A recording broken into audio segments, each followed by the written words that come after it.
Let's go! Who's up next?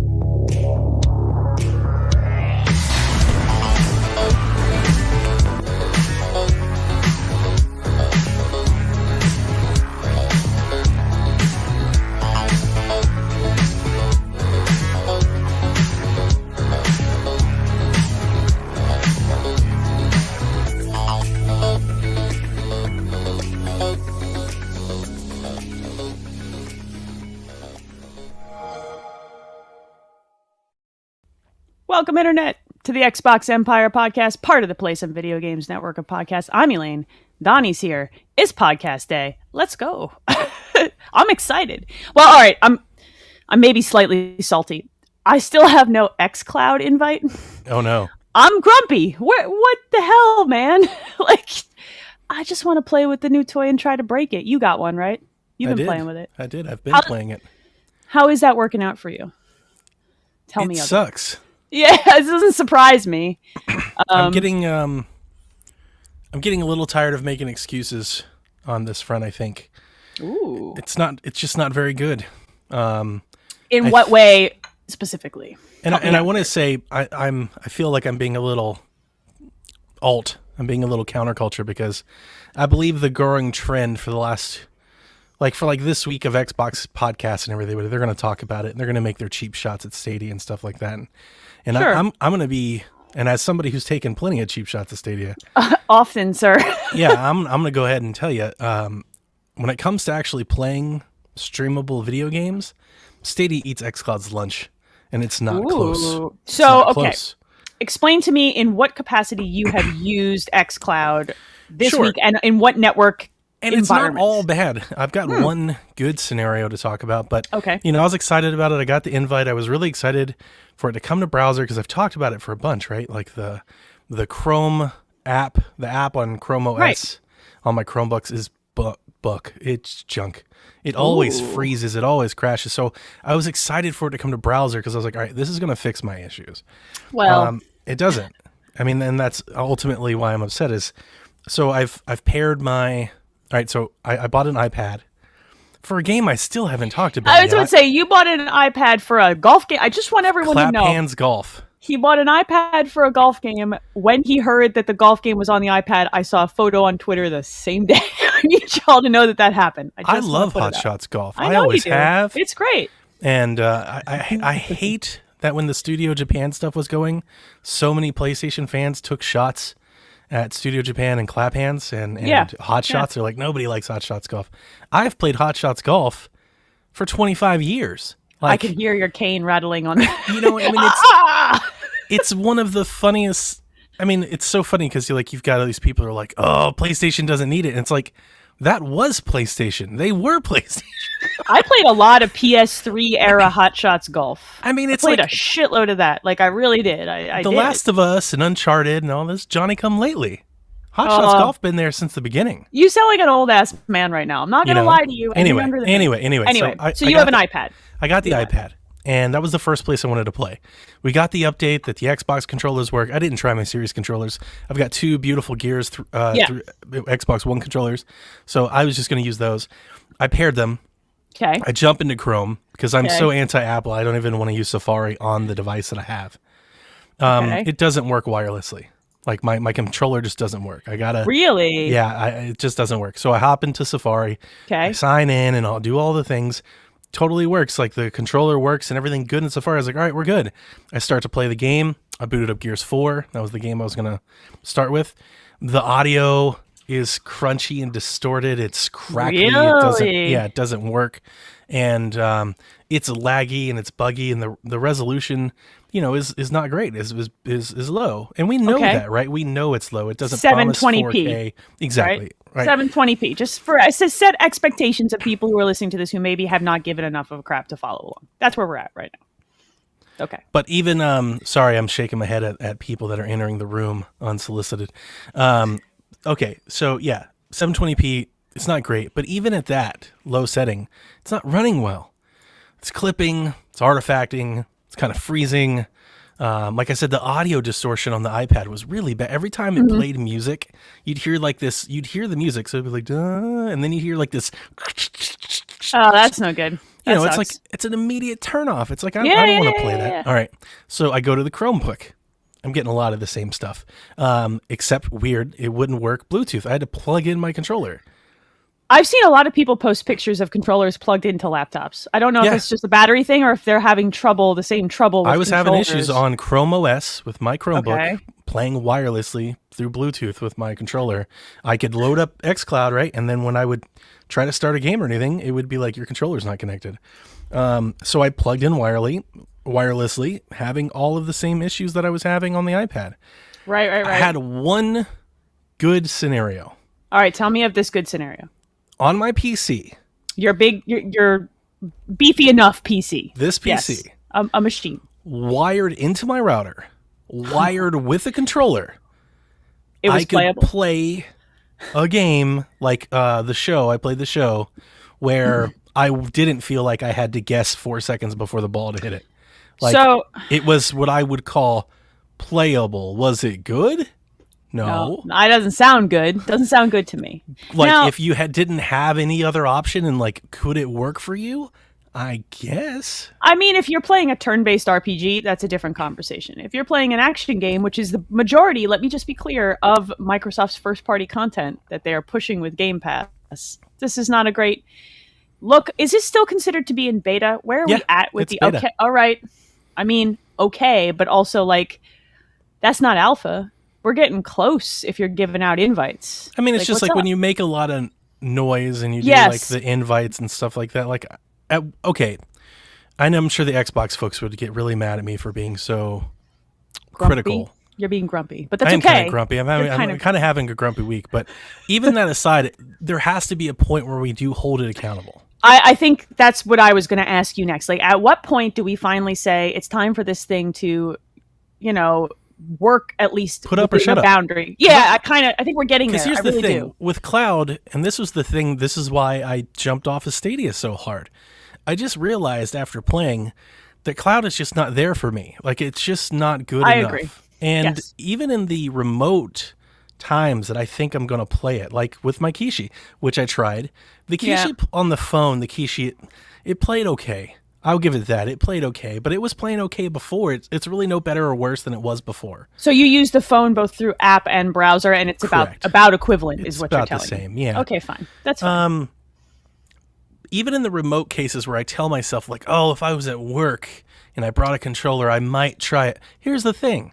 That's what the Switch is for. I was just going to say these words. I feel like 10 out of 10 times, I'm just going to play the Switch. Or Apple Arcade. On the Apple machine that plays great games. I just played Clap Hands Golf. There are dope games on Apple Arcade, number one. Number two, I almost always, I own a Switch Lite and a regular Switch. And when I was commuting, I would routinely tuck my Switch Lite into my bag and play on the train. The other thing is I'm the type of person, in the conditions under which I would play remotely, I don't have internet access. So my train goes underground. I lose connectivity. So like, it's completely a wash for me personally. I'm interested to see as the tech evolves, but the likelihood that I will ever use this is incredibly low for me personally. I want to play with it. I feel like they're 2 years behind Stadia, and Stadia is not there yet. No one is there yet. There is and that's the thing. And I don't want to stick up for Stadia by any accounts. I have a lot of issues with what Stadia did, what they've done, how they pitch it. I've got a lot of issues. But I don't have an issue with when you're playing Stadia. Like, it doesn't feel awful. When I played Stadia, it felt equivalent to playing a console. I was like, this is like, if the only way you could play something was to play it on Stadia, it's fine. I'd recommend it. I'd be like, okay, if that's your best option, then go for it. Like, it's something. Yes. This isn't there yet. No. It doesn't feel close, and I'm just wondering, like, why is it so far behind? Like, how did Google do it, and Xbox still seems to be struggling? I don't know. It's a good question, and maybe it has to do with back-end services and how they have their stuff set up. They're using the Rainway stuff, and it's like, if this is good as that is, just license Google at that point. Let Stadia drive xCloud. The reason they're not going to do that is Google is notorious for shutting down services. So you're setting. Well, they're not going to do that because they don't want to host. They want to host it on Azure. Like, yeah, yes. That's the whole point. But if you if you put that aside, there's an extra layer of Google has closed every good service they've ever started for the last decade. And it's crazy because I know PlayStation is licensed with Microsoft for cloud solutions. Yeah. Nintendo was in that memorandum of understanding. That often goes underreported. Sure. That they had an agreement. Nintendo was included. So there's a part of me that's like, I have got faith that Microsoft will figure it out. Don't get me wrong. Yes, they'll figure I agree. it out. And this isn't the way I'm going to play. This isn't the way I'm ever going to play. I've got 2 Xboxes. I love the case and my lights and my TV and everything. Yep. So it's like, I'm not going to rely on this. But at the same time, I don't want to sugarcoat it. I am a little salty because I listened to an Xbox podcast just trounce on Stadia for everything they weren't doing. And I'm like, Stadia is 10 times better than this. Like, functionally, yes. If you try it, it's better than this. Functionally, Stadia works better. I've tried both. I haven't tried xCloud. I've tried it through the app. I haven't done the browser-based solution. But it works better. Now, the budget, the pricing model, and the business stuff is a different conversation. We're 2 years away from Xbox, from Phil Spencer on stage at E3, talk about how they were rolling xCloud into Game Pass Ultimate. Yes. Because that happened the last E3, which was, we didn't have one last year. So it was 2 years ago. I know. That was the same year that Stadia launched, right? Yes. That March. They got Founders Editions went out. Yes. Yes. Because it was before the pandemic. It was the year before Stadia the pandemic. was better the day they launched in terms of capability. Than xCloud is now. And that's 2 years ago. And if you want to keep something in beta and keep fiddling with it, stop making such a big deal about sending invites out and just. And on Game Tech, we made so much fun of Stadia because they were like, you can play in 4K, and it's not 4K. It's like it's never 1440, but it's upscaled. But it's like, it's a hell of a lot better than the 720p with the artifacting audio and the compression, and it's like that's I'm like I said, I'm a little salty that I don't have an invite yet, but not because I think this is some magic. I don't think solution. You're missing out on anything. Well, but I want to try it now. Sure. I want to see it broken. Do you know what I mean? Like, there's something to be said for that, and you can be early. And just see the beauty of it is it didn't cost us anything, right? It's there. It's added on. It's just it's. When we hear these prognosticators, like we hear these big predictions and factors, they're like, Xbox doesn't care about consoles. They want the billions of phones in India. It's like, this ain't going to get it. This isn't good enough. It's not good enough. They're it's like, everybody in China has a phone. They're trying to get phones. It's like, this isn't good enough on phones. And I don't want to be alarmist. I'm just trying to keep it 100. Sometimes when I hear, when I hear something that feels off base or out of touch, that can kind of irk me because... Sure. There's a part of me that's like, you clearly see that this isn't very good. We can all clearly see that this isn't great. It's not a secret, right? It's like, can you play it? Yeah, you can. But is it a good way to play? And no. And before the internet's like, what's wrong with Donnie's internet? I have gigabit internet, 950 down. His is better than mine. When I played hardwired, like I said, when I hardwired in both, hardwired into the network, hardwired my controller, because I tried playing with the Bluetooth controller on the PC that was hardwired and was still getting, every time I went wireless with the controller, latency, lots and lots of latency. Yes, input latency. That is one thing that Google had done a very good job of figuring out, right? Yeah. And Stadia has done a good job. Correct. But also the argument, why is your internet bad, is stupid, because the whole point of this thing is it's supposed to be taken on the go. So that's a moot point. Like, how does it work over 4G and 5G? Yeah, you're not getting 900 down anywhere. Well, 5G is hauling it, but it's not that. It's not a gig. I can guarantee that. So hey, look, Dev's in the chat. Hey, Dev. I wish Dev was here. Dev, when I talk to Dev, it makes me feel better. He says cloud just ain't there yet. It's not. As a general thing, it's not there yet. He said it. You said it. I want to play with it. I don't think that it's going to be it's never going to replace my Switch Lite on a train or an audio book on a train. And ultimately, that's the point. If you're out there and you're excited, if you're, all right, let me put this in. Let me give some qualifications here. If you're of the belief that I'm just going to get a Switch and Game Pass on cloud and that's going to cover your bases, that's not good enough. I agree. If you're like, I'm a PlayStation person, but I want Game Pass and I just want to play the Game Pass games, this ain't going to cover it. Also agree. If you're interested in Game Pass, I'm still going to recommend that you get physical hardware, if at all possible. or a PC that runs the Of course, app. I always forget about PC. But you shouldn't, because I think that's a big chunk of that market. No, you're definitely right. I shouldn't. A PC, you need physical performance. You need to be able to play the game locally. However, you can do that. Agree. Laptop, PC, Series S, Series X, I don't care. Find one and play the game natively, because the cloud solution just it's not good enough. It's not going to make you happy. It's not going to be what you want. And then you're going to be like, look at how stupid it is. And then we're going to have to be like, look, we told you so. So let's just not do that. Let's skip that step because I'm tired. Save yourself some time. Let's skip that step. Have you played any new video games that are not? I played a lot of stuff, actually. That's one of the fun things that I've had about this past week is I've been playing some stuff. Playing the show. Still playing the show. Okay. Game Pass. I am in and out of the show. There was a question that we can discuss in there from Yarden Angel asking for an update on how I'm adapting to the Xbox controller. I'm going to be honest, I haven't quite played enough of the show to get all the way there, but it's happening. What is so different? It's not that it's different. It's just that there's a muscle memory to flicking fingers in certain places on that. Yeah, it's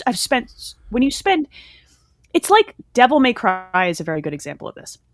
I spent all this time playing Devil May Cry 1, 2, 3 on PlayStation hardware, PlayStation controllers. When I bought 4, I bought it on a 360, and my muscle memory for how that stuff works just was confused. Just wrong. Huh. It's so hard to explain. It just doesn't. It was like, no, it feels wrong. I was wondering if I'm playing with like a different control scheme or something, because to me, I'm playing in a very classical baseball sense. It feels like I'm playing AAA, triple pro baseball, like some of the regular like home run derbies, like some of the old school stuff, 2K baseball games. Like, I swing, A for contact swing, X for power swing. I push the stick where I want to go, and then when I'm fielding, I throw to the face buttons like that are mapped to the bases. It doesn't matter if it's Y or triangle. Like second base is top button.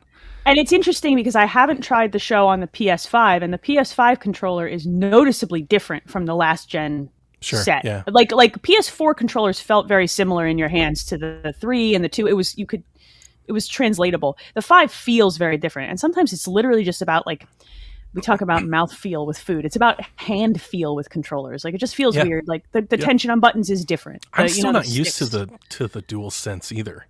I'm not either. It actually like can cramp my hands up weirdly enough. See, to me, I feel like it's big in a weird way. It's like an oblong kind of like the way I'm holding. It doesn't feel. I don't want to. It's not bad. I want to be clear. It's not bad. I'm not taking shots at it. I love it. It just feels. It's odd. heavy. It's also like heavy in a way. It feels meaty, man. It's not, but so did the Xbox controllers for the longest time. I'm just so used to it now. Like when you first picked up like a Duke or even a 360 controller, I was going to say it's honky, and I know it's not like if you put them side by side, they're crazy, but it's almost Duke-ish. It's like, not though. When I know it's not, but when I hold it, I feel weird. It doesn't. I've said this since long. It doesn't sit in my hand, in my palm, the same way.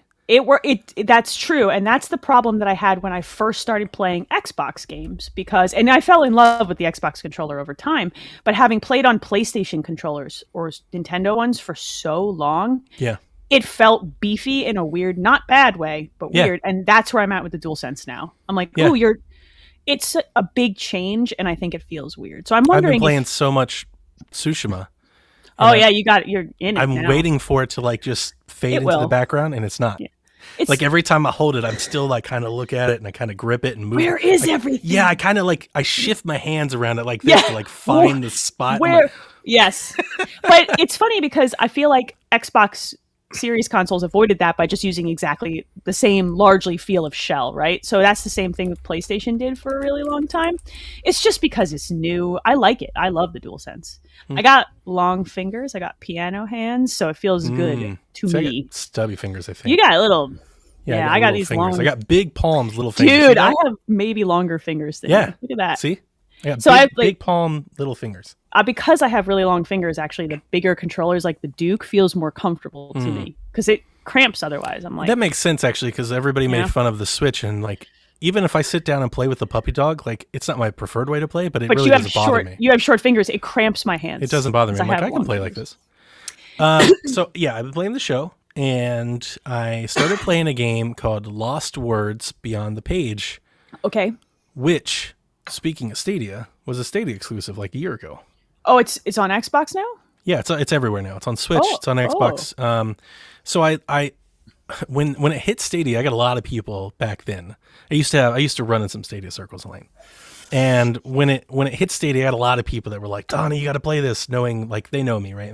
Indie games, feeling games, emotional games. That's what this is. And Phil Spencer shouted out on Twitter a couple weeks ago, and I think that brought it to a lot of people's attention. Okay. A lot of people started reviewing it and playing it.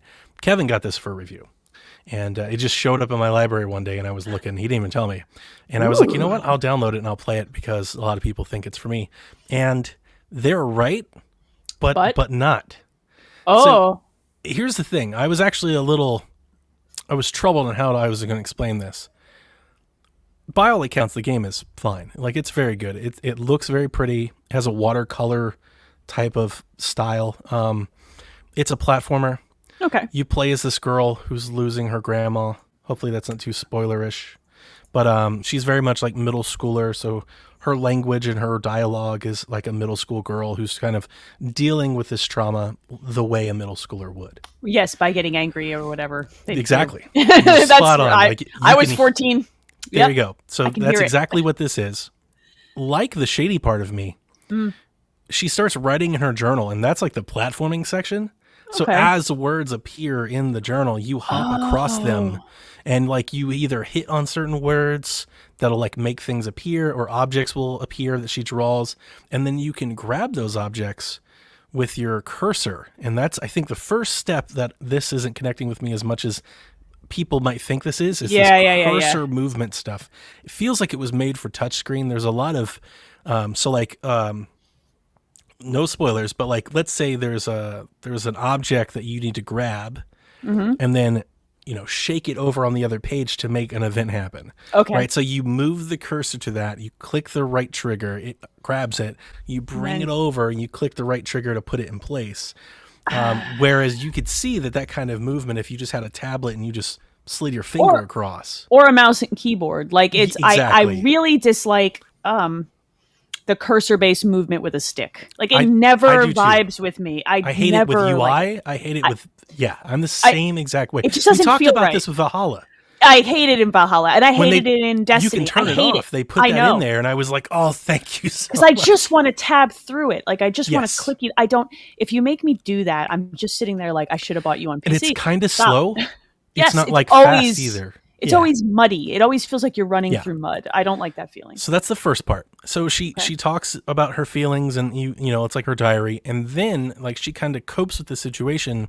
She starts telling like an adventure, like a story, and she starts paying, and then the game transfers into like an actual platformer, like in a world where you play as her protagonist as she's telling the story, and you play through it. And then this is where it's got like this. I've never seen anything quite like it, with maybe the exception of, I want to say, like Scribblenauts. You ever play those? Yeah, totally. Lots. So she has these magical words. You can't make up your own words, like when you're playing the adventure game, but there are these magical words that she has in a book. It's like her superpower. And you collect them along the way. And then it's like rise, break, burn. Got it. So then you can open this book up, left trigger, grab the word with the cursor, move it onto the game screen to interact with the object to make whatever happen. And then this is very, very minor. I only say it if somebody else gets it. Like, I want you to understand. Sometimes when I hit the left trigger to make the book open, it'll open and then close. Are you like double tapping the trigger? I don't know. And it really makes me angry. I can just see Donnie, like the book opens, the book closes, he stands up, smashes the controller over his knee, yeets it and walks away. It's not rage-inducing, but I'm telling you, it's happened enough. It's gonna get there. That I'm like, okay, this is really bothering me now. It's the stupidest thing to get mad at. So here's the thing. I love you. It's beautiful. It's got this really cool style. And it's not gorgeous. Like, Gree is I see what you're saying. Gorgeous. Okay. Yeah. I didn't mind that the platforming was so simple because I was just like enthralled with what I was staring at. Right. That good. And I think that because of that and the mechanics, you're stumbling on this one. I'm not as into, like, it's just not connecting with me. I don't care as much about this one as I have other games like it, like the shady part of me, which I like a lot. I need to play that still. And I think it is because of those slower mechanics. And then when you are playing the game, it is very, very basic. It is like fair enough. Jump on a platform, grab the word, make the platform rise, jump to the next platform, move the block. And it's just slow. It's slow in a way that you're not looking for right now. Yeah, it's just too slow for me. And that's fine. Like, I kind of want to try it, but I would maybe be inclined, and someone will have to tell me if on PC I can just use my mouse. Because, like, that's really what I'm going to want to do. I actually think it'd be much better. I Googled if it was on iOS, and I didn't see a store listing, so I don't even know if it's on iPad. But, like, when I was playing it, that was the immediate thing that came to my mind. I was like, this was made for touch. This should be on Apple Arcade. Yeah. This should be a touchscreen game. Like, it or was a made mouse for and that. keyboard. Or like a Wii U. Like, this would have been perfect for something like that. Yeah. Oh, don't make me think of how much I loved that console. Oh. That it's interesting because I'm potentially in the market to buy an iPad because my daughter has been asking about like drawing, like wanting to digitally draw instead of having paper. Yeah. She loves to draw. She wants to do it with a pencil, and she was talking about maybe one of the tablets that connects to a computer. And I'm like, maybe an iPad's the right call because then I would get to do Apple Arcade and it gives me an excuse. And I can like justify the multi-$100 purchase with the pencil. I subscribed to it and got all these games. I downloaded like 40 games. I still only play the golf game. I want to play the golf game. I haven't moved beyond the golf game. The golf game, of course you haven't. In some ways, I think Claphan's Golf is better than Everybody's Golf on PlayStation 4. No. And I'm not, that's no stone's thrown. I'm being dead serious. And I won't go into it, but I could. If you wanted me to, I can. No, we're not going to do that. Why. We're just wait until I buy an iPad and then we'll co-op a part of this podcast to talk about it. It has, I will just leave you this. Claphan's Golf has charm and character. Yes. Like the old ones did that I thought was missing on the PlayStation 4 version. What is an iPad going for these days with the pencil? I bought mine for $300. Oh, I thought I would have to pay so much more. I didn't get the stylus, and mine was the upgraded model. I got whatever the bigger storage thing is. I would got them to match an Amazon deal. Yeah, I would like to do that, but I would also like to grab the stylus. Like I said, this is mostly for her to draw, but then I'm going to take it when she goes to bed, and I'm going to play video games. Well, I was really excited. I was like, man, I'll get xCloud on it. And no, but look, you can play on Apple Arcade. Yeah. I finally got it's video game season for me. Okay. For the next 4 weeks, I am excited to be alive. All right. And it started with Nier Replicant showing up at my house. Yes, because it's I'm good for like the next 10. What's 12. Out after Mass Effect? Ooh, so I bought some games today. I bought Scarlet Nexus. Oh, that's June. Oh, I'm excited about that. June is also Mario Golf. Donnie, I had in my brain that I only had to pay for 4 more weeks of bullcrap. I almost bought Samurai Warriors, but it comes about that. It comes out like the same day as Scarlet Nexus. That thing will tank in price too. It's fine. All right, so look, here's the deal. Nier Replicant came out Friday. Yeah. I bought Nier Automata was probably my favorite game the year it was released. It's perfect for me. It's weird, it's Japanese, it's beautiful, and it has some of my favorite like Japanese English voice actors in Japanese games. Perfect. Played the hell out of it. When this one came around, I pre-ordered the stupid edition from the Square Enix store because I wanted it. And it showed up and it's beautiful. And my husband was like, "What's in that box?" And I'm like, "Don't worry about it. Don't worry about it. Fell off a truck. Don't worry about it. We don't open the boxes." So I did install Nier Replicant, and it has a bunch of numbers after it, and I'm not going to do that. And I've been playing that over the weekend. Yeah. And it feels like they chunked out the story of Nier, which came out in the 360 and PC, and dumped it into Automata's mechanics largely. Sure. And I'm very happy. As I say, I think that's basically been the pitch from the start. Like every time I've seen it, like that's what it looks like. And what they did was to my understanding, because I haven't played the original Nier, I own a copy of it, but I didn't get to it because I had been ready to start it, and then this got announced, and I was like, well, I'm just going to wait. And the way that I understand it from my friend who's played both versions is that there were some differences between the English release and the Japanese release of the original Nier. And what they did was they dragged those differences. They're minor, but they're there into this version of the game, and then they updated the whole mechanic to fit what you're used to. So if you hated Automata, you're probably not going to love this one. Although getting all the endings is less work and less time. So I have a lot of questions, but my first question, really my main question is it enhanced at all for the new consoles, or is it just the last gen version? It's the last gen version, I believe. That's what I was thinking. Which is fine because it still looks really good. Sure. I'm actually playing it on the PlayStation because that's kind of has like that faded dystopian style. I really like it. I love that style, and this one has a little bit more green and a little bit more life to it. Okay. But it still feels dystopian too. It's an bloom. interesting. It is. There's more flowers and plants. Good. I like it. I do like think that. Xenoblade fans should check out Nier. The world is good. The story is like interesting to me anyway, and the voice acting is top notch. Like Laura Bailey does a voice here, and she's great. Look, you're going to get sent on side quests. You're going to spend 2 hours fishing. Well, if you're me, you're going to spend. It's not different, but in this situation, that's a Zelda game. It's the same idea, man. Like, oh, I have to go save the universe, but hold up, I got fishing to do. I need these sardines, and I get sucked into those games when I have a lot of work stuff going on because I'm just been lost in Nier. I've just been fishing and killing awesome. sheep. I love that. It's very. The background music has the same vibe as Automata did, so it's very relaxing most of the time. You can just chill, and it's good. I'm happy. We have a question from Ryan. He says, how would you classify Xbox's relationship status with Square Enix? First, we get a ton of Final Fantasy games on Game Pass. Then they add Dragon Quest, Octopath Traveler, and next week we get Dragon Quest Builders 2. Is the Game Pass gnome the greatest matchmaker or what? And I think this is timely to bring up now. Yes, I agree. So and Nier Automata has been in Game Pass. It's since left, I believe. It has been there. I think it seems like they have a pretty good working relationship with Square. Square's enjoying taking that check. It's not day one. It's always removed by later. Up to a year, right? Like Dragon Quest Builders was out 2 years ago? Yeah, 2 years ago. But like it's games like this are great. The power of Game Pass is that they get these, I don't want to call them big, they get these games, and it's almost, they're doing a very good job of shopping. I agree. They're getting games that have wide appeal, even outside of launch, and it's crazy that they're, I feel like 5 years ago, everybody was taking the kind of funny stance of old game is old, like Game Pass makes everything new again. And I think it's the reason I thought this question was good here. I could totally see Nier Replicant coming to Game Pass this fall.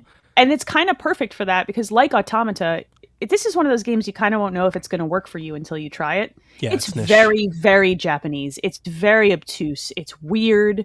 And these are all things I know I like, right? I love weird Japanese games. And if you liked Drakengard 1, 2, and then 3 on the PS3, this actually bridges some of that story forward. Like these games are related directly, especially to Drakengard 3.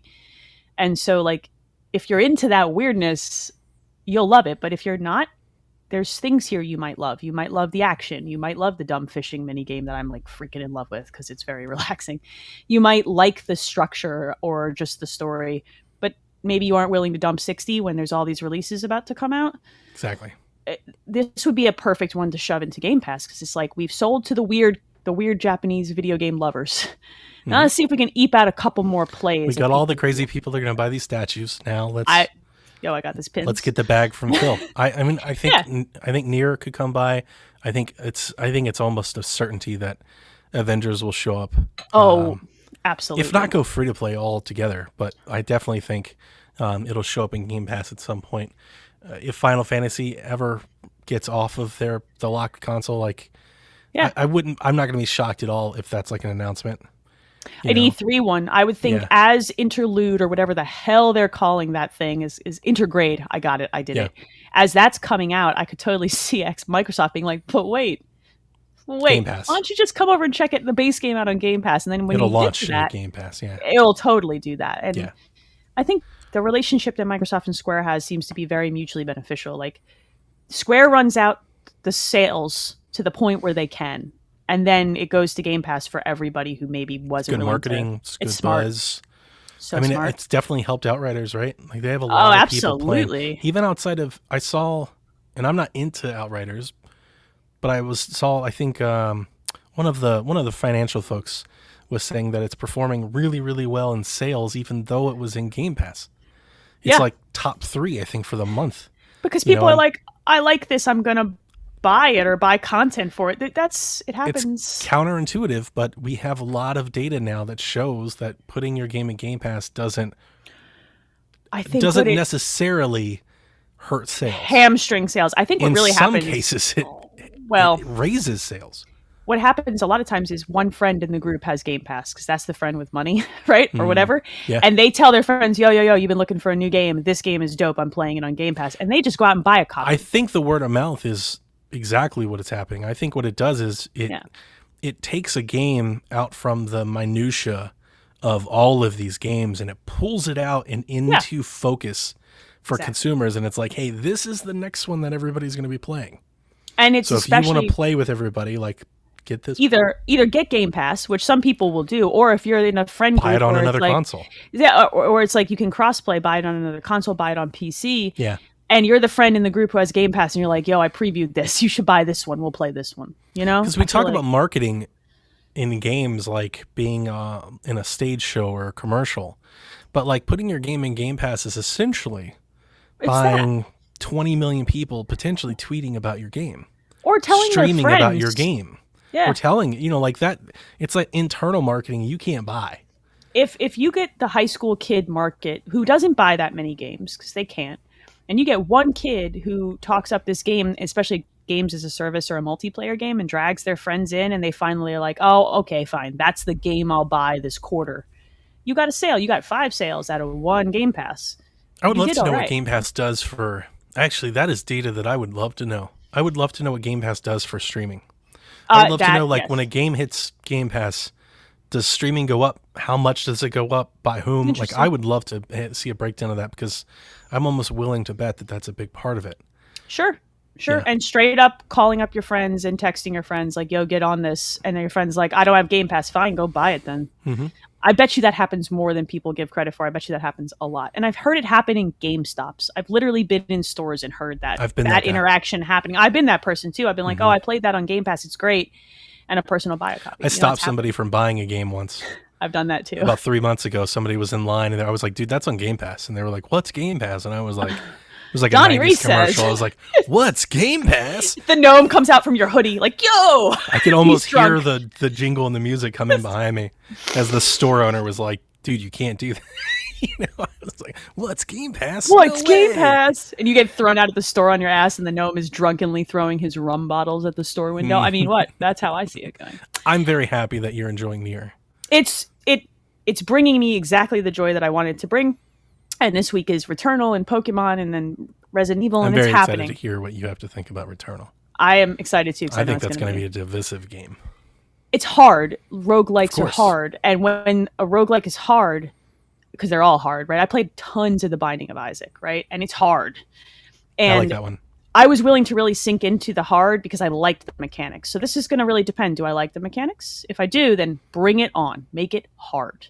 I want that. Like, that's the point of the loop to me, and it's very satisfying to get there. If I can't jive with the vibe of the game, then hard just pisses me off. It's weird how that works. You know what I mean? Coach Moses, question for the pod. Will you both join my MLB league? No, I will not. What? Why would you hurt Coach? I'm not good enough to play with him. That's true. I don't want to be embarrassed. No, I'm not doing that. Do you promise not to make fun of me? If no, nobody's then I can't got time do for that. I picked up Judgment. So I really am excited that you're playing this video game. Judgment is a game that I really love. You're playing it where now? Xbox. You're playing Drop this week. Judgment Remastered. It's on Game Pass, right? Is it on Game Pass or no? No, okay. It's $40. That's not bad. $39.99. I told you I've had this credit that I couldn't spend. We've gotten Judgment. There's another one that remastered that just went up. The Sunken City thing. The horror game. That game is actually really interesting because it's I own that game and I want to see if I get the patch for the disc I already have. I'd be wanting. No, you won't.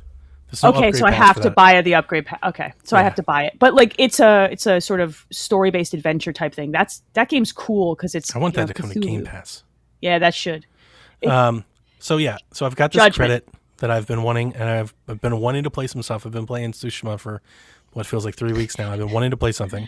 So you went for like weird Japanese video game. Why not? Let's, I tried, what was the Yakuza at launch, right? Like a Dragon, something like that? Oh, 7. Yeah, that one was an RPG, though, like a straight RPG. And that's not what you want. I tried that, and it wasn't for me. I traded it back in. I looked up a review for this. I wanted to know 2 things. How good is the upgrade? And then, what is this? I've heard about this game for many years. It's a brawler. that this is the Yakuza game for people that don't like Yakuza games. I would argue that is probably the most true, although there's still going to be a barrier of weird Japanese crap to me.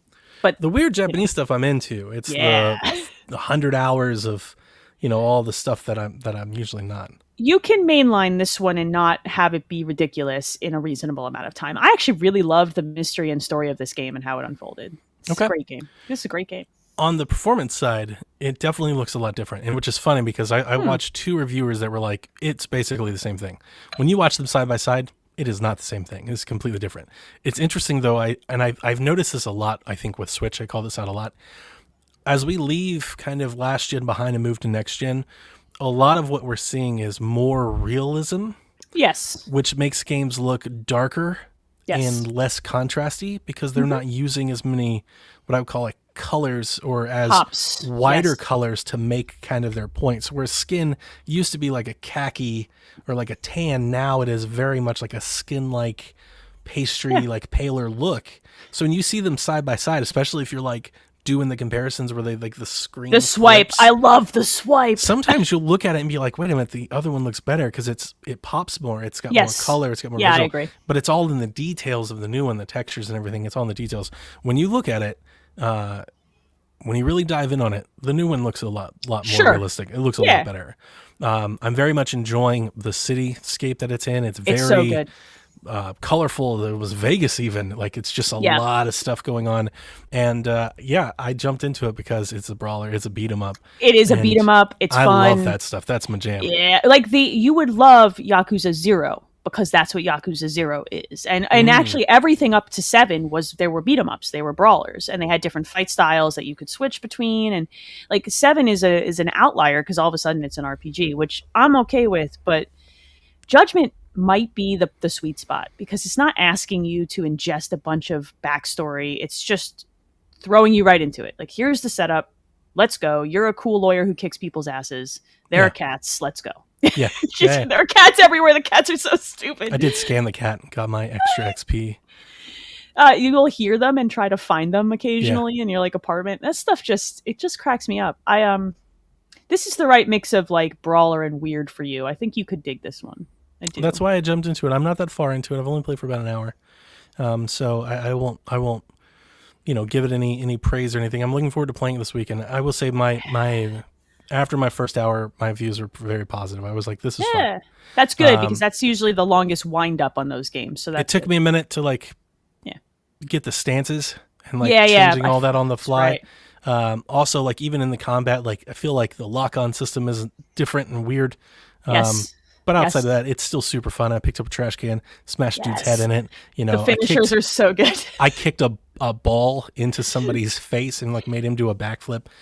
Stupid stuff like that's really fun. I hit somebody with a traffic cone. If you love wrestling nonsense, you will love this because it very much does kind of feel like a wrestling game. And the Yakuza 0, there were straight up suplexes in that thing and stuff. Nice. Like it was there. It was very much a brawler that calls to a wrestling fan. Travis, man. That Travis fell. Yeah, I picked up this traffic cone and just hit this guy, and he went smash through this food cart, and it was just had this crunch to it. It was just all the sounds. Man, yeah, there is a Yakuza move where you just grab the back of a dude's head and smash him into a toilet, and I'm like, and they got these weird detective things where you scan everything in the environment, and that's okay. It's not my favorite, but it's also a lot of games do that. You do that in Batman and stuff that's a video game type thing. Watch Dogs even. You get an angle and you scan something, you get a drone. I did the tailing portions, and those feel like paint by numbers type stuff. Yeah, they are. They're fun because they almost feel comically silly. That's why I like them. They have a Rocky and Bullwinkle effect to them for me because when you hide behind something that's really dumb, it's like I totally see you. I think that stuff is funny, so I enjoyed that. If you look at it as goofy. With the backstory being kind of serious over top of it, I think you can enjoy it. I'm glad you're playing it. It's a good video game. And then the second thing that I wanted to talk about before we got into our news and all that is Second Extinction is out today. So that's the shooter on Game Pass, like a 3-person. Okay, Dino. So Outriders with dinosaurs. Is that where we're at? That's basically Dino Riders. Remember we did the indie game. They were talking about this, and she was like, "Have you ever wanted to shoot dinosaurs?" It's like, girl, we've been doing this. Oh, that's right. This is the Turok video game that makes me immediately go, girl, we've been doing this Dino Crisis stuff for I still can't believe she said that. Like, this game will forever be linked to that moment for me. Like, that's the most memorable thing that I have about this. I'm just going to post a picture of me holding my Turok N64 cart while playing this game. I can't believe it. Look, Mom. So it's out today. It's in early access for preview, whatever they call it, right? Early preview. It's on Game Pass. I downloaded it. I wanted to play it. I jumped into it. I did the training mission, and I did a couple of the campaign missions. It's really good, actually. The guns, nice. The guns and everything feel really, really good. They have like a Duke Nukem Doomish type feel. Like they're crunchy in a good way. Especially you get that mulching like machine gun, like that gears type. I love that. Oh man, like as I said in the Discord earlier, holy controller vibration. You're not the first person. My Twitter people were like, "Yo, it's impressive." I shot one thing and like almost like through the. I was like, "Whoa!" I'm gonna download it just to have that experience. I don't know how much I care about this right now. Just to do that. Yeah, I want to feel this vibrate. Like, bring it on. Let's see. It's a lot. I mean, it is excessive. So turn the vibration off if you're gonna play it. Second thing is, after I played 2 campaign missions and died miserably in both, I went and looked up some like tips. I was like, I'm not doing like.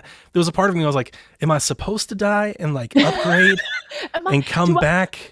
I hate not knowing. I'm clearly not doing this right. Like, am I bad? What's going on? Exactly. Like, I know that I'm not doing it, but I don't know what else to do. Right. So, like, my first mission, I jumped in, right? I run down to this pond. There are raptors everywhere. I've never played this game, or I don't know if this is like a game in a franchise or anything like that. The raptors had like electricity effects and like fire effects. They were like souped up raptors. Look, clever girl. Okay. Yeah. They learn things. They've evolved. I could not help myself. Jump across the lake at me and stuff. Here's the thing. All right. So like the lady on the thing is, she's yelling at me. She's like, put some traps down to trap them and all that. And I got to do that. There's like 40 of them though. They don't stop coming. I'm like, should I run?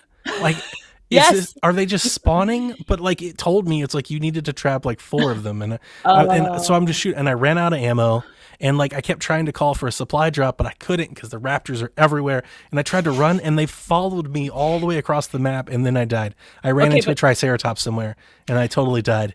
Out of context, this conversation is the raptors chased me across the map until I ran and tried into a triceratops. I was thinking like if I ran away, like any other game, they would unleash from you. Yes. Yeah, that they would be like a cooldown. They would go back to there. They just kept coming. They're clever girls. Okay, look, you needed to find a kitchen, okay, and a gas line. If that's not in this video game, I quit this game. So I look up the video. I'm like, all right, I got to figure this out. And the very first thing that I come across was like a dev walkthrough, like a stream of one of their marketing people or devs. And the very first thing he said, and I knew this going in. I don't want to make it sound like I'm stupid. I know it's a game meant for multiplayer. Don't play this solo. He goes, so you can play this solo. He goes, but you probably shouldn't though. Like it's built for 3 people, and that bums me out a little. You can play it solo. It has a campaign. You can go in there, but it's very much aimed for a squad. And that explains if you go in the solo, yeah, like just be prepared that there's a lot that you're going to deal with. There's a lot of raptors, bro. There's a lot. So I tried again with a different character, and I did do a little bit better. I was a little bit more cautious and like kind of not like running into anything. But ultimately, multiplayer is really hard for me because I don't play it often. Well, here's the thing. Any game that requires my time to commit to others, I feel bad about because I jump from game to game so often that I feel bad that anybody's like, oh, I'm going to buy this game because I'm going to play with Don. Play with like, you. You're not. Like, we might play it once, and then, quite frankly, if I miss a week, 2 weeks later, I'm on 4 other games by then. I'm like this too. So with the multiplayer stuff, I typically stay away from it just from that reason alone. I can't commit to it. But I would like, in a World War Z type of fashion, I would love to jump into this for like a night and play because the guns are good. It's stupid fun. It has these Titanfall type drop things where you hit like this pod and it comes shooting down from the sky and hits the ground and blows up and stuff. That's super fun. And like they've got dumb specials. I have the special, this giant laser comes through like...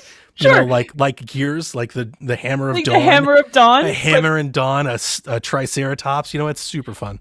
I want to fight the raptors. I need to know. I think it needs some polish. Yeah, well, I know it's optimized for Series X.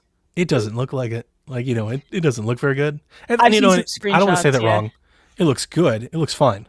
Not as good as you want it to. It doesn't look all ray traced and beautiful and shiny. I don't know. It's very soft and like in that way. It's it's not very nice. So I think it needs some more work in the oven. But the mechanics are solid. Guns are good. Like, I want to shoot shoot the guns. Shooters and guns are good. Like, and if you've got friends to play with, if you've got a squad and you got Game Pass, like this is a no brainer. I was quite impressed. I was like, this is better than I thought it would. I'm sorry, you had me sold at Electric Raptors. Electric Raptors, so. And they have like the weird electricity on their head. It makes them look like they have hair. Sweet. It's like a Mohawk raptor. Okay, I'm in. I gotta go. No, I gotta leave this podcast right now. Mohawk raptors with electric powers are my spirit animals. And these dudes came and they were swirling in like this red stuff. Like I was like, ooh, you should get that looked at. I was like, what in the Dragon Ball Z hell am I fighting over here? Like, who made you guys? I'm sorry. I'm just having this vision of this raptor screaming, "I'm over 9,000," and its hair getting bigger, and I can't let it go now. You know what? Oh boy, that's not as far from reality in Second Extinction as you think. Like when I played it, I was like, "This is kind of nuts." Okay, let's go. I will go on record. I will continue to go on record. I love the dumbest crap in video games. Make them video games for me. Yeah. You know what I mean? And so that speaks to my very soul. I don't know if I'll ever play it again. Maybe if Lobo and Josh, like if we can get a team together for a night. This is what I was thinking. So Sean does Halo Saturdays, and Sean's a streamer, right? So he streams regularly. If you're somebody like that and you stream and you always have like a core group to play, I think this would be perfect. I think you'll have a lot of fun doing this game with that, because like when I played it, if it was built for single player, Elaine, I think I'd play a lot of this game because I was I was just gonna say, if you told me, oh, it's balanced, so if you join it without a campaign squad and it deals with that, and I wonder if as it comes out of early access they'll rebalance and fix if they do something like that, I'm all in. That would be great. I had fun the 2 campaign missions that I played. I was having fun. Look, they're electric raptors with mohawks. What?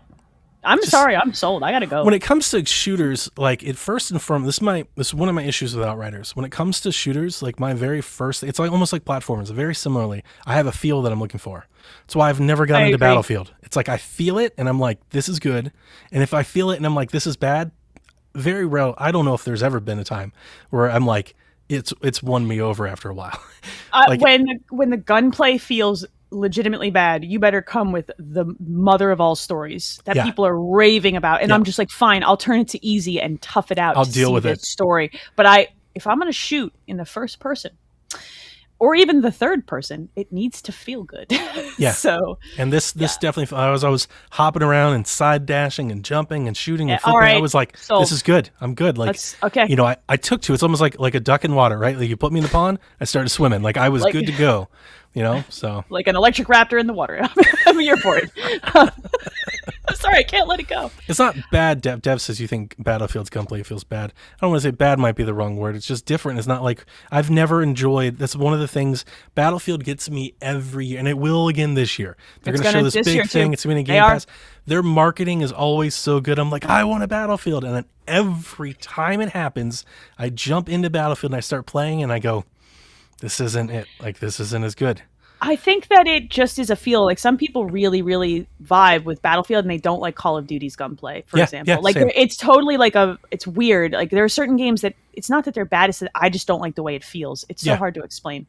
And it's not just the guns. It's the guns, the controls, it's the movement, it's the character. Movement, the chunkiness. Like there's a reason that like certain games grab a hold of me. And it can be different, right? So like I love Call of Duty and I love Gears, and those are completely different things, but I love them both.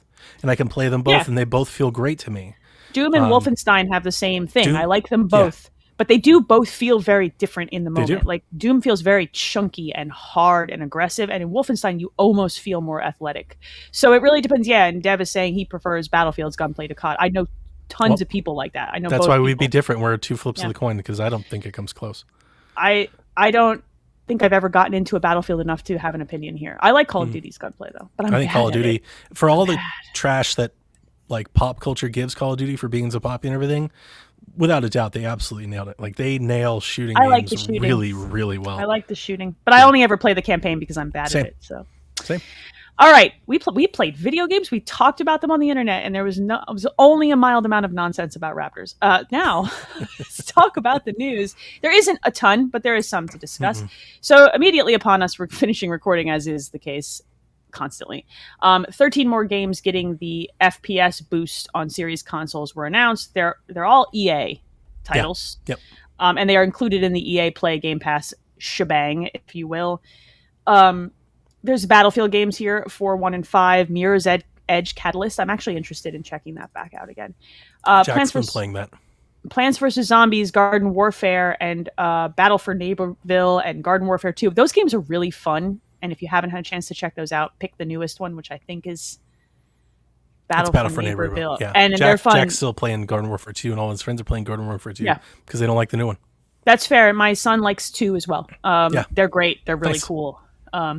Sea of Solitude, the 2 Star Wars Battlefront games. Now, most importantly, Titanfall, not the most important. Titanfall 2 is the most important. Is maybe my favorite shooter campaign of all time. Really good campaign. It's really up there, and it has trying to get Jack to play it. He hasn't. Oh my god! It's hard getting him to play new things, but he loves Mirror's Edge. He's really into. I don't know why. I think it's. I got to check his YouTube history. He's really into parkour all of a sudden. Okay. Well, he's you know. And that game is great for the parkour, but if you want, actually, you should sell them on Titanfall 2 on parkour. I know. Because it's there, I'm trying. God, it has one of the best moments in shooter campaigns. Like, I'm not spoiling jack all. If you have not played Titanfall 2's campaign, go play. It's not very long. Go play it. If you want to play their multiplayer, go play this weekend. I'm not sure if you guys, if you've noticed, but there's like a Titanfall 2 community that's like trying to break the servers this weekend after this patch. Like, they're all planning to play at the same time. Their playership is up like 600 and something % because of like people are all playing this game. It's nuts. That's but absolutely also crazy. Just freaking play Titanfall 2's campaign, y'all. Just do me a favor. If you've never played it, give it the hours. Put it on easy. I don't care. Play it. It's bananas. Yeah. Please. And Unravel 2 is also on this list. FPS boost is not available on Series S for Battlefield 1.5, Mirror's Edge Catalyst, and Titanfall. Correct. The first one. Right. This is interesting because I watched the Digital Foundry video on these.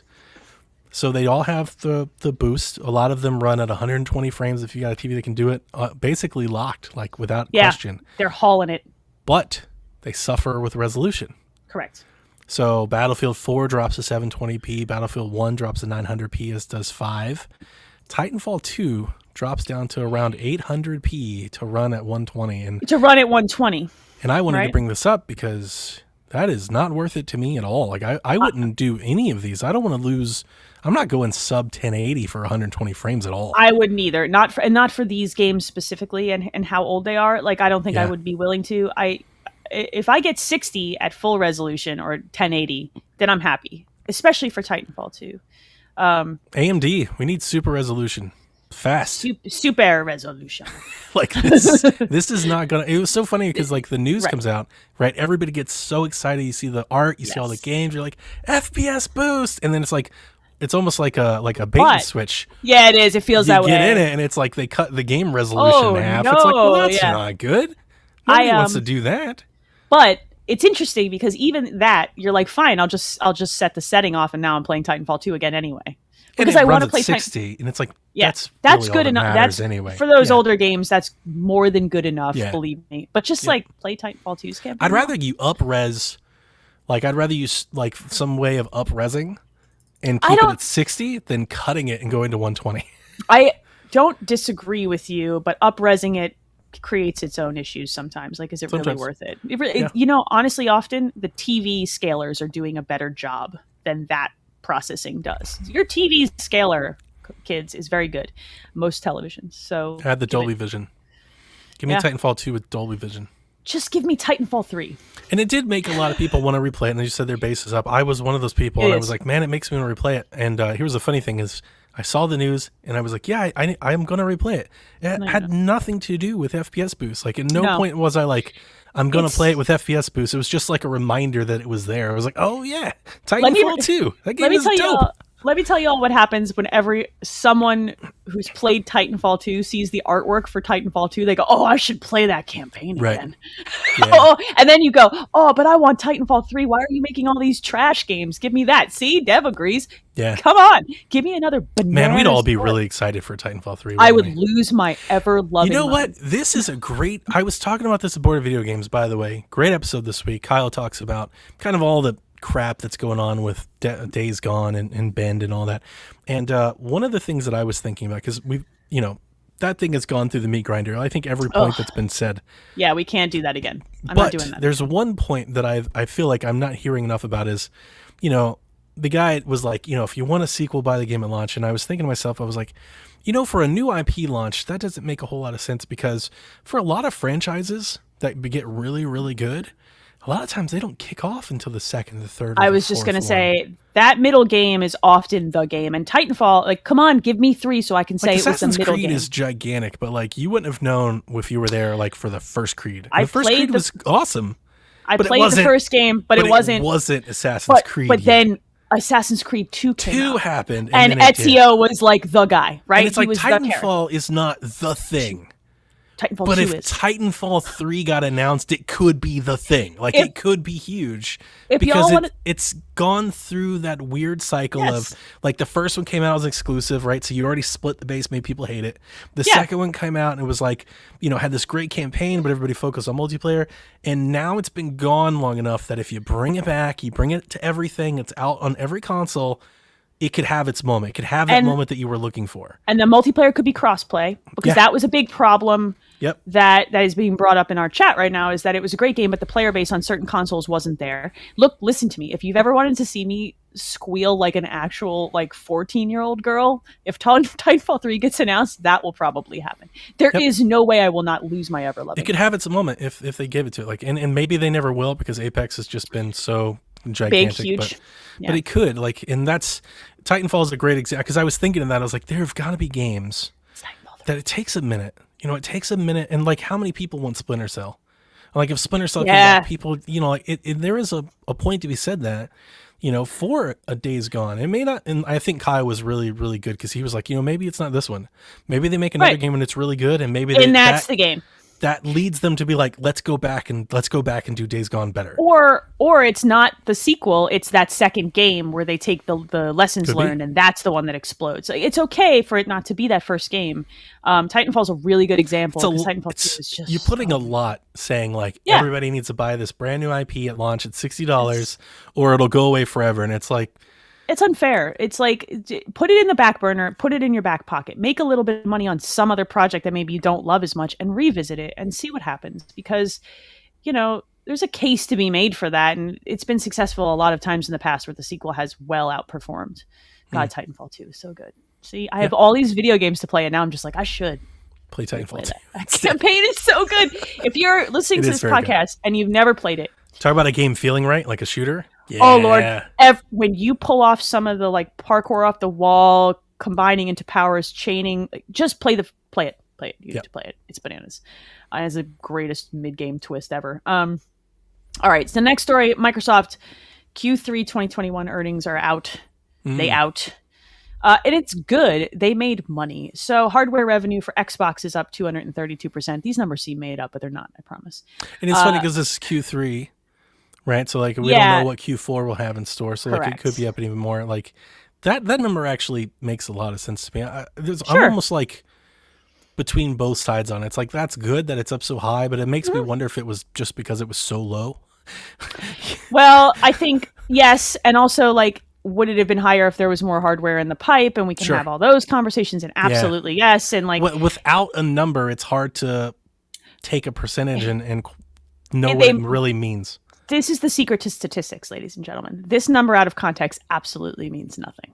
It means nothing. If you sold one console and you sold 2, that's a 200%. Do you know what I mean? Like a 100% increase. So just grain of salt. What's more important is the next bullet. Yes. Gaming revenue is up 50%. That's good. That's revenue, huge. That's coming.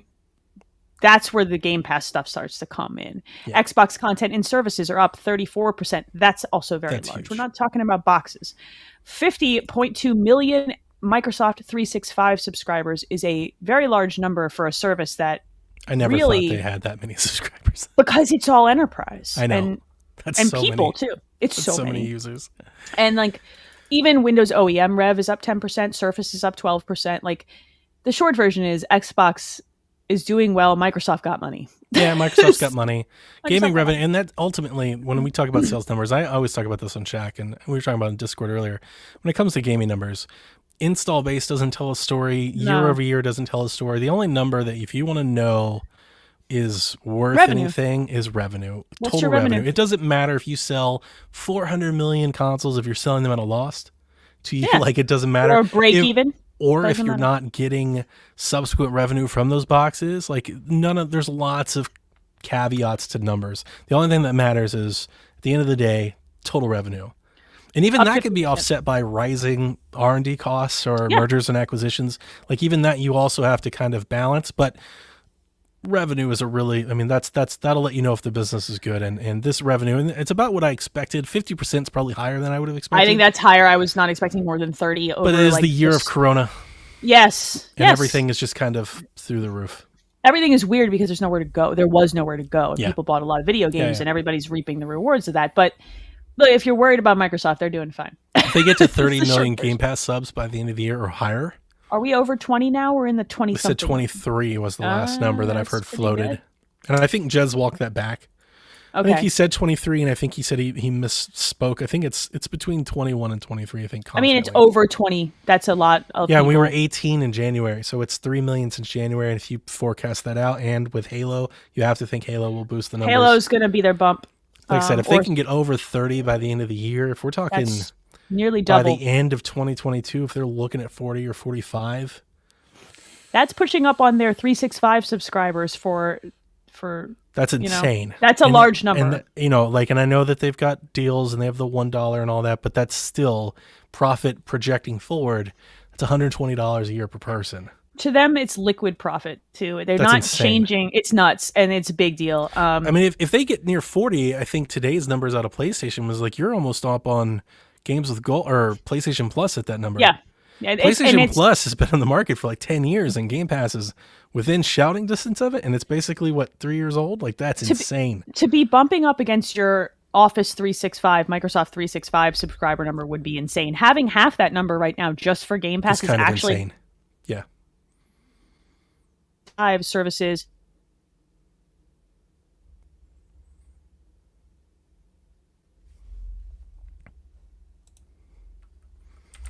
And nuts when you put it in that context.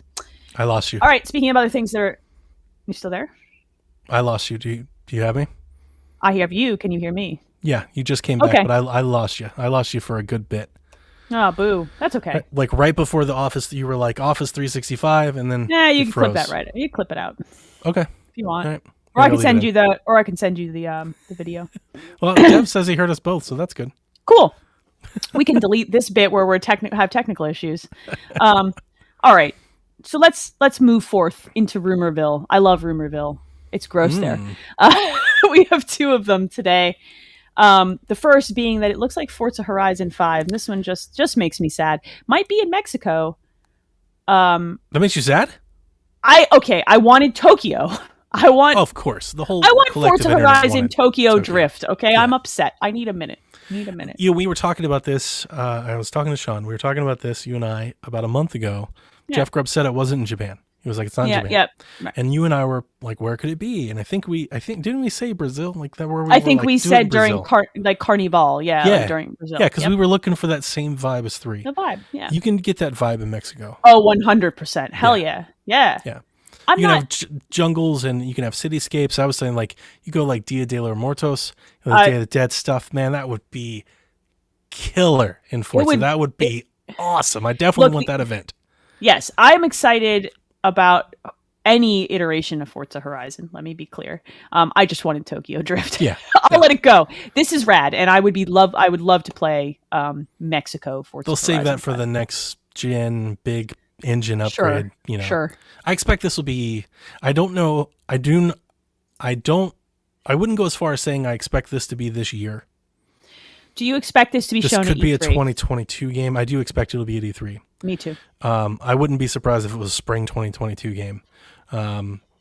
Because I don't think it's coming anytime soon. And who knows? I think August is, I know some people might disagree with me. Let's say it was August, September. That might be a little too close. I don't know. I couldn't see it happening before October or November because of just time constraint. Yeah, and you can't get that far out because then you're getting too close to Halo at that point. I don't think anybody cares if this game comes out at the same time as Halo, especially both launching right into Game Pass. It does not matter. I suspect it does not matter to them. I think it matters to Xbox because they want to make sure that they spread these out. You want to kill two bullets at one time. I suppose it depends on if they've got Motorsport in the pipe for next year. Yeah, you know what I mean? That's a good point. So I wouldn't be surprised if this is the spring game. I know a lot of people are banking on it this year. I'm not necessarily sure that it is, but I definitely think it will be at E3. And I'm very, very much looking forward to it. I think it's going to be fantastic. These are my favorite driving games. The I Horizon expect it to be cross-gen.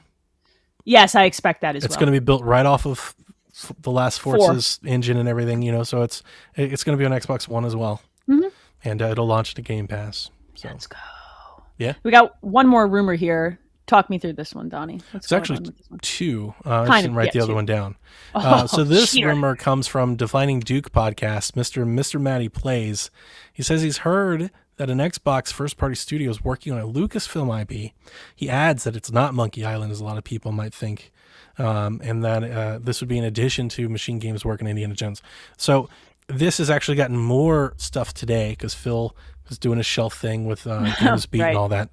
And there's a Mandalorian pop in the back, which wasn't actually, I'm not sure if it was a Mandalorian pop or anything, but anyway, Nick over at Xbox Era, he said that it's the Mandalorian. He more or less said that they're working on Star Wars IP. So it's funny because I was going to say Mr. Matty Plays, when he says first party, he's speaking about Machine being first party because of the Bethesda thing.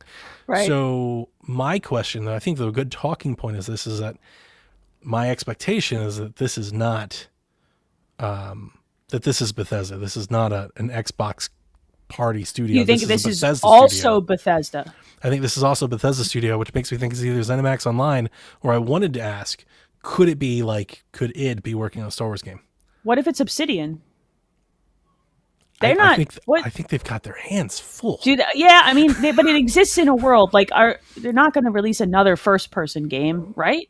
Would this be like an RPG? I don't know. I was thinking more like a campaign shooter.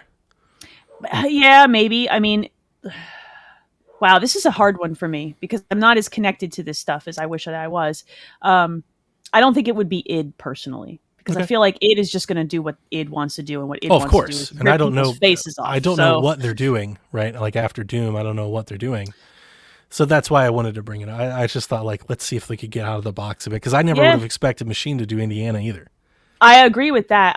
Because you have to engage with Disney on this stuff, and they're very uppity, and I don't know that id would be willing to put up with that. Do you know what I mean? It just they seem like, and this is just talking from outside the industry, they don't seem like the type of folks you tell what to do with their video games. No, they have creative vision, and they don't want to be left alone. They want to be left alone. That's why my first thought was an RPG. So is it, or and I think a lot online. of people were doing that because, you've got Aspire that are doing the KOTOR remake and stuff like that.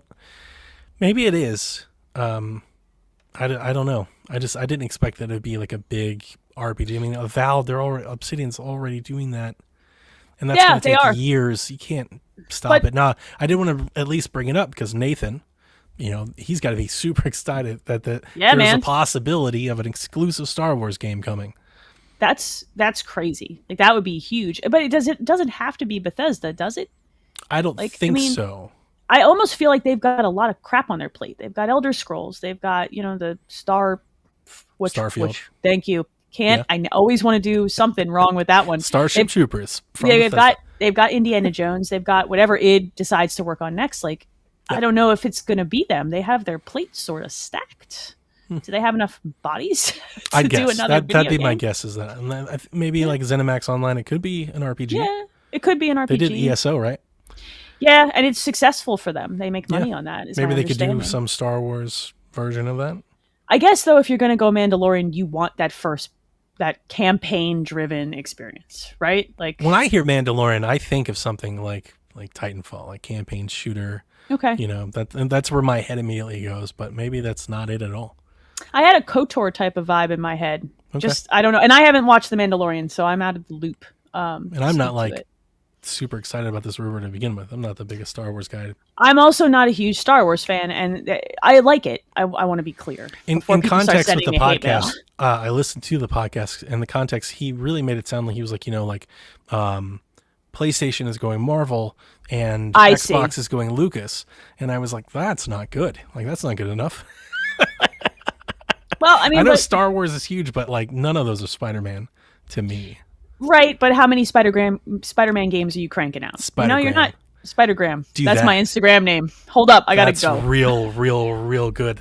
I've got my Spider-Gram. That's real good. You're giving me credit for my brain getting ahead of my stupid mouth again. I gotta go create an Instagram account before this podcast ends. That probably exists. There's no way that doesn't. There's only so many Spider-Man games that Sony can crank out. Oh, of course, but I was thinking there's a cap. If you think you are combating Insomniac Spider-Man with a Star Wars shooter game, like I don't think you are. I don't think those are the same. I don't think so either. Neither do I. I'm curious to see what this ends up shaking out to be, because my brain is having a hard time wrapping around what the options might be. Like, it definitely, like, who would be making it? Yeah. Because it's like everybody's kind of busy right now, bro. If it was a big open world RPG type of thing, I mean, a lot of people would be excited for that. That I'm sure of. Without a doubt. I think that would be cool, because it's been so long since we've had a Star Wars game like that. It was really KOTOR. That was the last real one that we got that felt like that. And I don't know. So I think that's very interesting. This is an interesting rumor.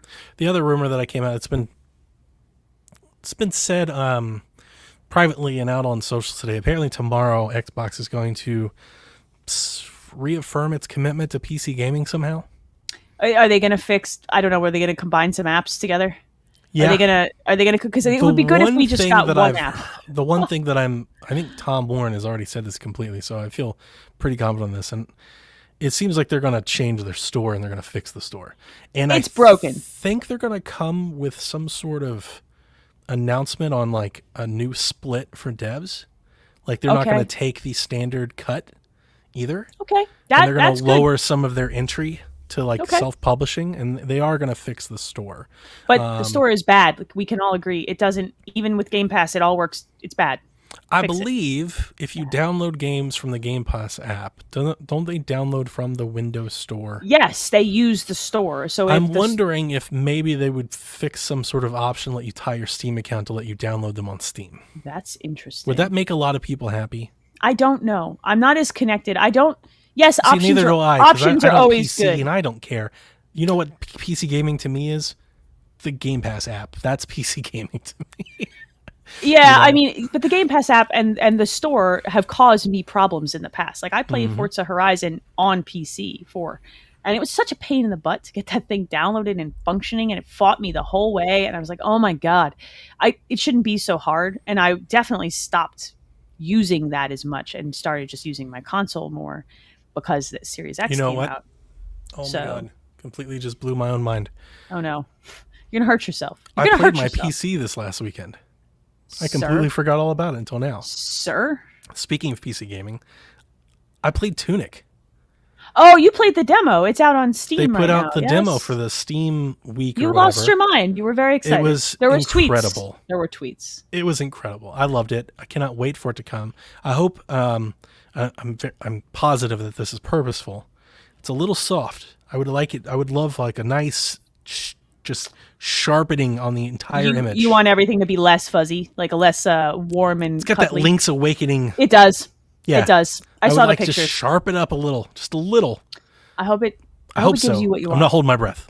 I kind of feel this way about this Microsoft announcement. I hope so, but I'm not holding my breath. That's good. The Game Pass app is probably going to be busted. But I did play the Tunic, and I had a lot of fun. I got the sword. I died at the boss. Sent me all the way back to the beginning, and then the second time around, I just didn't get the boss. Okay. So I got the sword, and then I just went backwards. And I started going down all the hallways and things I couldn't go with before, so I cutting down all the bushes and everything. It's very, very good. I can't wait for that game. I'm very excited for that game. I hope that game is out this year. I do too, for your sake, because you might explode if it's not. You might cry. There might be It would tears. be a really great way of kind of getting through the fall and all that. Would be I some agree Tunic love. I agree. Yep. Speaking of love, let's talk about Game Pass, things that we love. Updates. Dragon Quest Builders 2 is coming to Game Pass on May 4th. That's a big deal. That game's good. Be with you. Oh, God. Knockout City is launching into Game Pass and EA Play on May 21st. It's a fun game. Games. Yeah, those are good games. I played the Knockout City beta. You get dodgeball, Splatoon type thing. Yeah. It's a lot of fun. It's fun. I had a lot of fun with it. I think it's a game that I think is best played with friends. It's a squad game. It is. I played by myself, and I did well, but 2 or 3 of these matches, I got in with a team that was highly coordinated and was getting worked. Yeah. And I can only imagine when this game actually launches how much more of that there will be. So play with friends, people. If you're going to play Knockout City, get some friends together. I think my kids would like this one. So it's super fun. I might check that out with the kids. Because you can like catch the ball and throw the ball, but then the balls have like certain special power-ups and stuff, and you can hide, and it's really good. And even if you're hiding, when you throw the ball, there's like a targeting that like, the other player becomes aware of. Yes. So there is very much like there's a lot of checks and balances. It's got the same vibe as Splatoon in that way. It does. Where it feels like it's balanced for that. The only difference being that like in Splatoon, you can just paint the level and play and be effective. Sure. Yes. This is missing that. It's a little bit more competitive than that, but same vibe. Yeah. I like the warm, fuzzy almost vibe to it. It's like it's fun and, like light. It's definitely got that music too. Yeah, that music that gets in your dome and you can't stop hearing It's definitely got that. God. All right, we have a couple of minutes. Let's hit a few questions. We tackled a few of these. What do you got, Donnie? You got anything in this list you want to attack here? Well, it's at Aaron's. He wants to know what are our expectations for Xbox at E3? Can they keep their momentum going, and if so, how? I expect an announcement of the next Forza Horizon video game. I think that is important for them to do, and I expect Halo to have a good show. I think they need Halo to have a good show. Sure. At E3. I think those two things are super important. If they do those two things, I feel like going into the fall, they have their big bangers and they can say, look at us now, subscribe to Game Pass. I don't know. What do you think, Donnie? Yeah, I mean, I'm expecting that. I feel like no matter what Xbox does, after what they've... think of the best way to say this. I don't think there's a way that Xbox can, quote unquote, win E3 this year. Oh, absolutely not. But this is about their personal momentum, not crushing E3 and stomping everyone beneath I say that their because feet. of last year. They've already made so many announcements. It's time for them to go a little dark and focus on the short term, in my opinion. I agree. They don't need to tell us what's coming out 5 years from now. We know Fable's in the works. Don't talk about Fable until you're ready to show Fable. So I think they can only really talk about what's in the near term. Agree. And it makes it a little difficult because I expect Starfield to be a part of that conversation. I don't know if it'll be at Xbox show, though. I don't know how they do that. I don't know how they're going to do that either. I'm interested in knowing. I think it'll be at both. Yeah, they could announce it at one and then show it at the other. That's what's going to happen. So that's a big one. So I expect Starfield, I expect Halo, and I expect Forza, and I guess Age of Empires, although like E3 is not the venue for that. Correct. But they need to fill time, I think. Yeah, they'll show it. They show it. That game shows well. People like that series. I love that series. I'm more interested. I think my biggest hope for surprise would be Game Pass announcements outside of their own. I'm not hoping to be surprised by a first-party game. I'm not expecting anybody to be there that we don't know about. Like Gears won't be there. Fable's not ready. Obsidian's not ready. I don't think Ninja Theory's there. I don't think Compulsion's there. Like, I don't expect to see any of those. So I think you fill in the gaps with Game Pass announcements. I agree. And hopefully big ones and hopefully impactful ones. Yeah. Like if you're going to put Final Fantasy VII's remake, that's the time to now's the time to do it. I actually if you're going to do Battlefield to launch Game Pass, that's the time to say that's the time to say it. Yeah. Like show me the money that's coming out this fall and I can just get in Game Pass. Like take like if Dying Light 2 is a Game Pass day, like holy crap. Put it there. That's show me it there. I actually think we might get to see Hellblade 2. You think so? I do. Maybe it's because I'm hopeful. I really do think, though. I'm not convinced that Hellblade's out next year. I don't know. That's a good question. And I think I would pencil it in. Like, if you were asking me, I would pencil it in for fall 2022. Interesting. Yeah. But I would not be surprised, if at all, if it's 2023. I agree with you. I think if they show it at E3, it should be a next year game. Yeah. That's my opinion. I don't want to see 2023. You need to show me what's coming out in the next 6 to 12 months now. Yeah. You know what I mean? Bring me in. I don't want to see.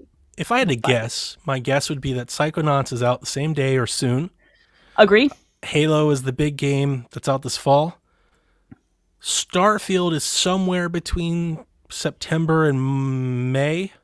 I really think that thing is going to be fall of next year, but maybe that's just me. We just haven't seen enough of it. I just really don't know how it. But how isn't it that the Bethesda way? I guess, but the last time they did that, their game was broke. Can they really afford to do that twice? Isn't that the Bethesda way?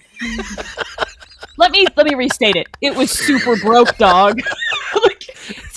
Both of those things seem right on brand for what they do. You're not wrong. It's just that I'm trying to be hopeful that they change their vibe here. I think a big part of them buying it, I honestly think the goal is to have Starfield out this year. Whether or not COVID has stopped that goal from happening, I don't know. That's why I'm a little big on it. So I would say between September and May, and then I would put Forza 5 in... Horizon 5. Yeah, I'm sorry. Horizon 5, February, March 2022. I would love to see Horizon 5 hit this year, and I think for I would them too. I almost feel like they would go out of the year saying we do have games, because everybody wants to yap their mouth about how they don't have of course, games, but they here's don't. my biggest my biggest pushback on that idea is that I think you're leaving a more open gap in 2022 that they can't fill. It's fair. Between Halo, Starfield, this Forza game, they've got to get to like almost E3 next year. Like that's got to tied them to that long. I see that what you're in saying. Game Pass, because they're just not ready yet. I see what you're saying. They're working. I agree. They're reloading, but they're know. not ready yet. They need time. You're not wrong. I don't know if they're gonna, because Halo buys you a lot of time. Halo buys. That's only true if it's good, Donnie. Well, and I was gonna say my expectations for Xbox. Basically, Xbox will be judged completely, good or bad, off of one game. So I'm curious if they don't have the faith in that game, if they stack Horizon 5. Oh, that's a good point. That's a good point. If that game is in a state that they're not thrilled with, but they have to release it this year. Starfield too. It's like all at once. I don't think they'll do that. Starfield is next year. I 100% guarantee that. But to me, I almost want to take that bet. I mean, screw it. You know, I'm willing to say I think Starfield is next year. At this point, I really do. I don't know when. Maybe Q1, Q2, but I strongly think 2022, because Halo's November, and I could see them putting Horizon 5 now so they could do Motorsport the end of next year. That's my thoughts. That's my vibe. That's good. I like it. That's where I'm gonna land. Logic there. If I'm wrong, I'm wrong, and that's the fun of this dumb thing. But I think a lot of this will be, like I said, I think a lot of the commentary that you were talking about, like the conversation around Xbox, that's going to keep happening through 2022. Oh, 100%. They're not ready yet. No, the Gears has to happen. The Motorsport has to happen. Yeah. You know, we have to see Halo be successful. I would be hoping that Gears would be ready next year. That's kind of where I'm thinking that's your fall 2022 game. I feel like, yes, that's the goal, right? And you then drop Halo and then a Gears. And then when you get to that point, right? So not this E3, but next E3, you announce Gears is out that fall. That's your Halo game. But then at that E3 for 2023, that's when you're like, let's go. Elder Scrolls 6. Here's Elder Scrolls. We've got Here's Avowed. Indie. Let's take the first look at Fable. And like then people start to see the fruit of all of this labor. And then it's going to be like, people are going to be like, this is insane. And that's probably when they announce a price hike for Game Pass too. Yeah, it goes to $20, 100%. Yeah. There's no way. I want you all to be very clear here. There's no way in the next 2 calendar years that the price of that service does not increase. Get ready. Get your code saved in your vault. With you that. Yep. There's no way. Just. And I realize people they don't get do that mad, until they're ready. Until they're ready to start dropping a game. They're going to say the words every 5 months on brand new big game. It's going to come with the words Elder Scrolls 6, dog. There's no way that those two don't somehow line up in the plan in my head. Like I said, this is all rumor and speculation. We do love ourselves some speculation. So says, be like Donnie and Max out your Game Pass. You better. Start buying your codes. Put them in your vault. Penny saves a penny earned, because you'll be paying for it sooner than you think. This is going to be a fun E3. I'm excited about this E3 because this E3 is going to be weird. It's Halo. Yes. They've got it. If they deliver on Halo, then honestly, Horizon, Psychonauts, it doesn't matter. This this E3, Halo is there. That's it. They gotta cash in, but I think they need to show more at E3 than just Halo. They cannot get away after last year's E3 with just Halo. So they better there needs to be some big banger Game Pass announcements. If they've got Starfield, even if it's next year, if they've got Starfield and they show it, that's a big one. And then Horizon 5 is going to get shown. What year it's out is right on the border, but it'll get shown and it'll be big. And they'll put the dumb car. Game Pass announcements. Yes, big ones. Like we got Outriders. If they've got other big Game Pass announcements that they can share, especially any day and date Game Pass announcements secured. I want to hear available now at least a couple times during the C3. Come on, guys, let's go. I really want my indie updates. I do too. For you, Full Escape, When's Tunic? Like, get me dates. I want to know when they are. Let's go. Let's get them Psychonauts. It's time to get Psychonauts 2 out. Yeah, Psychonauts. It's time. It's time. It's overtime. I know that COVID happened, but it is time for That's them, a great out now. We've talked about that. Like Psychonauts, and it's out in Game Pass today. It has to be that way. I really do think that one needs to be there. E3. Would they do physical releases on that? Limited run might.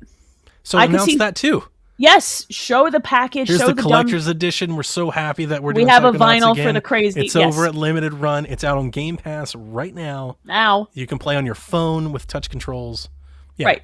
That makes a lot of sense. That one needs to be there because I feel like the cult classic of that one, and people are like frothing, and I am too. So that one needs to be there. Probably start with Halo. You end with Starfield. Yes.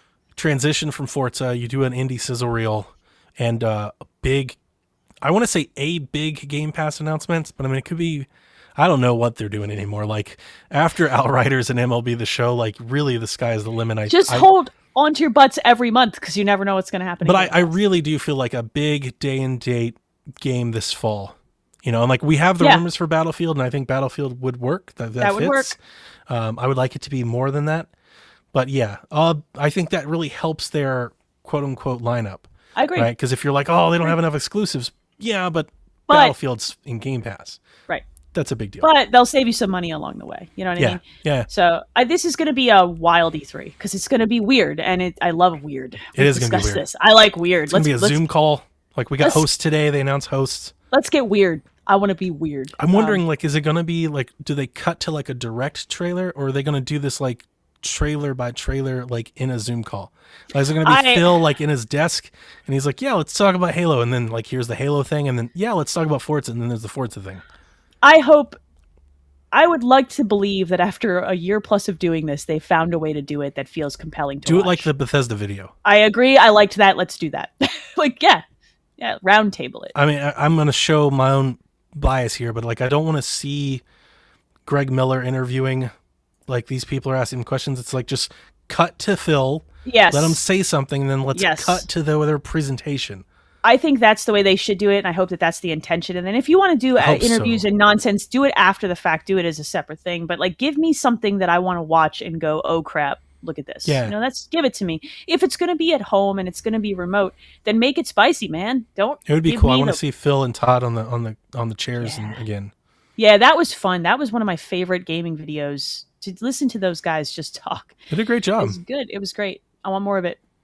And I would rather them do their own interviews like that. I would rather in person on the stage in the chairs, let them talk, and then cut back to your host to get you to the next segment of the show. I agree. Also, I don't want the Zoom call back and forth thing. I don't like that, and I think that when people have rapport, let them use it.